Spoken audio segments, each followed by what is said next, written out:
Radio Rahim here in Manchester, England with Adam Smith of Sky Sports, and boy does that Sky Sports ring out loud right now in boxing. I mean, we have a unification fight here.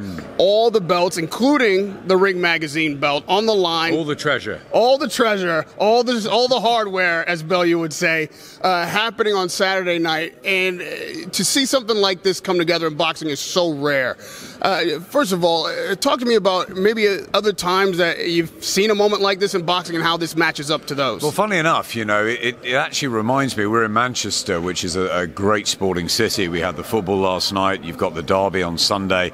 Yeah, they love it up here. And it reminds me, not in the same way, it's different weights, all the belts weren't on the line, but it reminds me a little bit of when Usyk came over back in 2005 and fought Ricky Hatton. Hatton was the underdog there. The Manchester arena was electric. It was Hatton's fortress. It was 2 a.m. in the morning, and you know, and he found a way to beat the great pound-for-pound king that was Usyk, you know, and he wasn't as good as Usyk, and Ricky would admit that. I think Usyk at his peak was a better fighter, but Ricky found a way. He closed down the range. He turned it into a tough dogfight, really, and he made Usyk quit on his stool, and that was a moment for British boxing that we'll all remember at Sky. Ricky Hatton, such a hero, of course, to so many, not just in Manchester, but around Britain. And Tony Bellew has become a hero to so many as well in the modern generation, the last few years. The Rocky story, obviously, the Everton win at Goodison Park, the appearance in Creed, and then the double over David Hay. And now he goes for the ultimate prize. As you said, sort of all four belts. First time it's ever happened in Britain.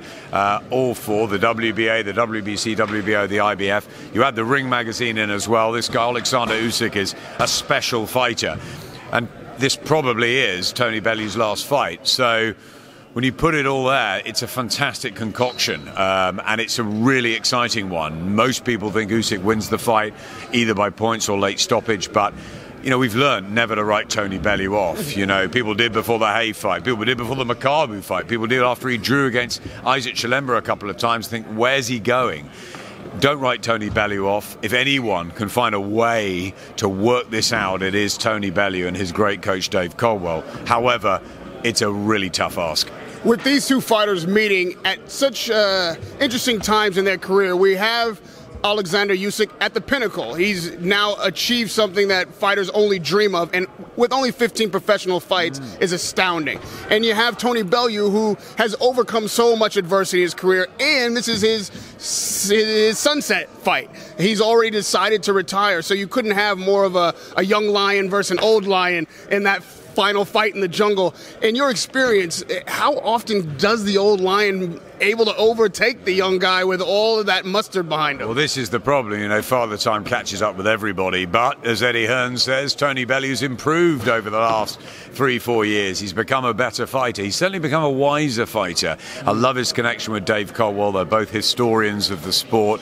They know how tough this is, and I think that they know how tough it is for a number of reasons. You know, Tony Bellew is at the Indian summer stage. This is his so-called last fight, but also, you know, he did the double over David Hay, but David was an older fighter and his body was falling apart, and as good as those two wins were for Tony Bellew, he's now fighting a guy approaching his prime with real momentum behind him. He's done everything as an amateur, and he's made that transition to a pro not just fine, he's made it brilliantly.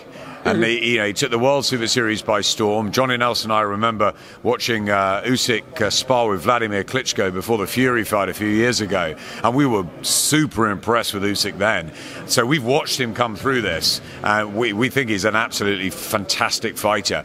So Tony's got the age against him. He's got the weight making against him, back down at cruiser first time in 2 years.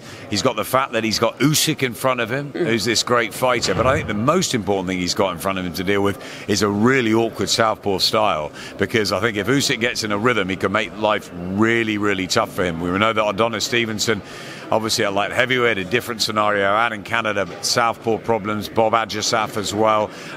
You know, it's tough enough if he wasn't a southpaw, but he is too. So it's all for Tony Bellew to work out and to overcome, and I think it's a mountain. But if there's anyone that can do it with a ring intelligence and the awkwardness that Bellew brings to a ring and that wisdom, he could find a way, yes.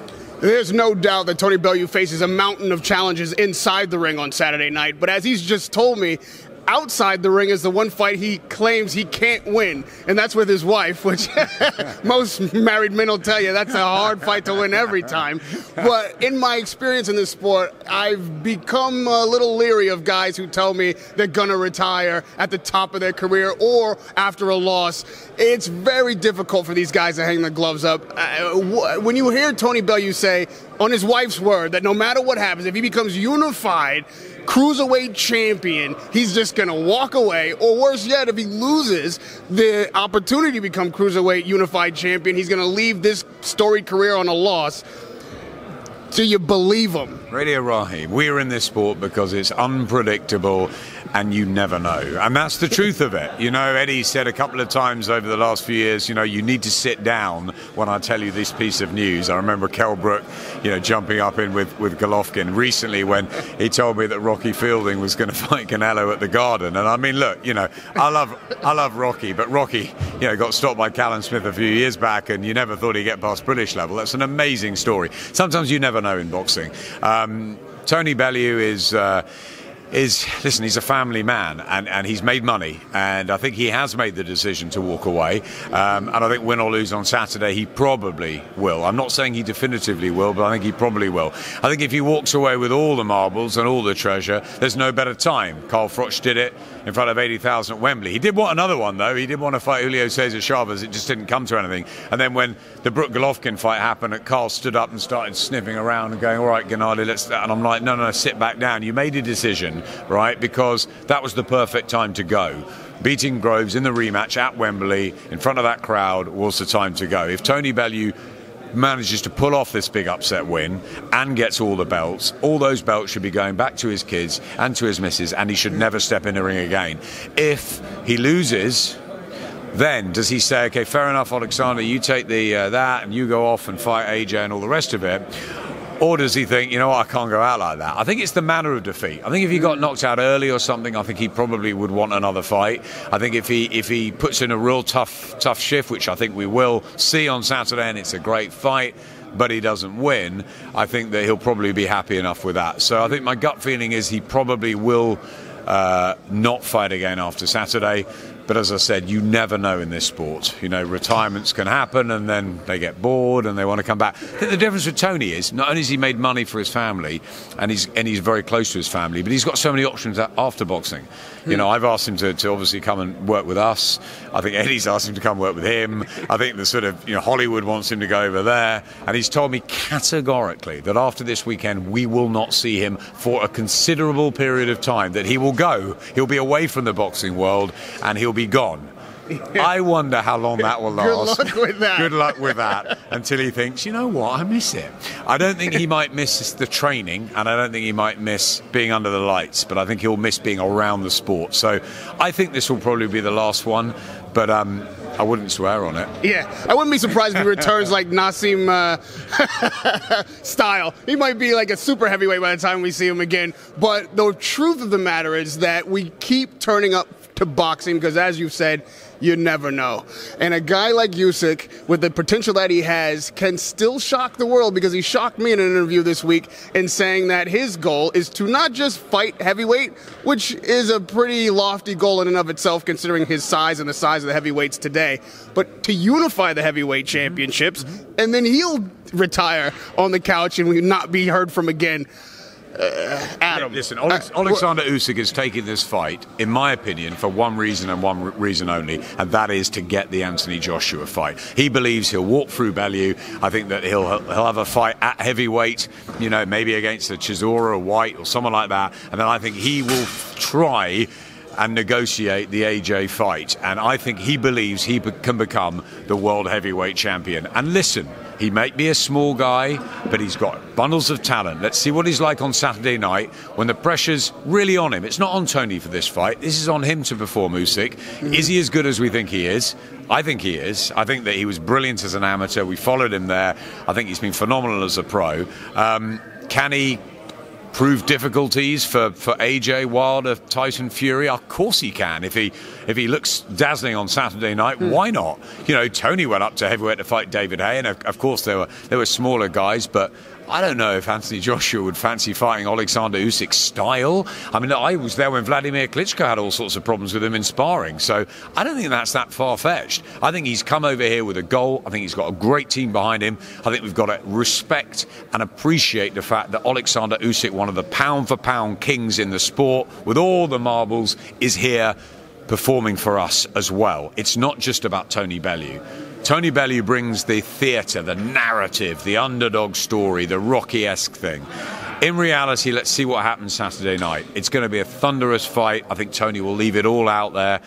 And win or lose, we've had a great ride with Tony Bellew. But if Oleksandr Usyk is special and gives a phenomenal performance on Saturday, surely that's the next talking point. 2019, Usyk will be entering the heavyweight division. Have no doubt about that. You know, not long ago, the Rocky story, that kind of narrative on a fight, was what we were talking about with Dillian Whyte and Anthony Joshua. Dillian Whyte coming from Brixton, you know, what he calls the bottoms and scraping his way up the tough way. We can't overlook with this Usyk and Bellew fight and who's Joshua going to fight on the April. This White and Chisora fight, I thought was fight of the year the first time. Yeah, great and fight. People in America, unfortunately, didn't get a chance to watch it, so people didn't know, but I sat ringside for it. It was amazing. First of all, can they deliver again like they delivered the first time? And the winner of that fight, how does he figure into this complex of heavyweight, you know, shuffleboard? It's a fabulous fight, and it's a fight that when Derek was sitting on the ring canvas after his amazing win over Carlos Takam, that not David Haye or I at ringside or anyone thought he was capable of pulling off after losing round after round. It was an astonishing, you know, act of defiance, and it was a punch that sort of re-entered him and given him a real lease of life. And we sat there on the ring apron afterwards. I said, it's got to be Dillian next. It's got to be the rematch. And I spoke to Dillian after the Parker fight, and he said, let's get it on with Chisora. I'm really happy that fight's happening. I agree with you. I think it was one of the fights of the year.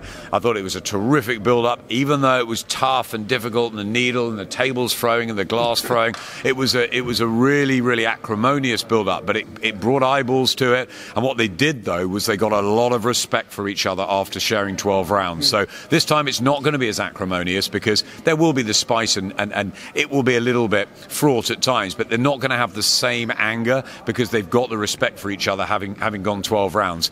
I can't see this as anything but another great fight. I think it'll be round 13. Dillian will have a little bit more pressure on his shoulders because potentially he's got the AJ date on April the 13th. I think he needs to look dramatic in this fight, but I think Derek now, ironically, and that's another great boxing story, under the management, under the tutelage of David Haye and his team, incredible when they were at war with each other for so long.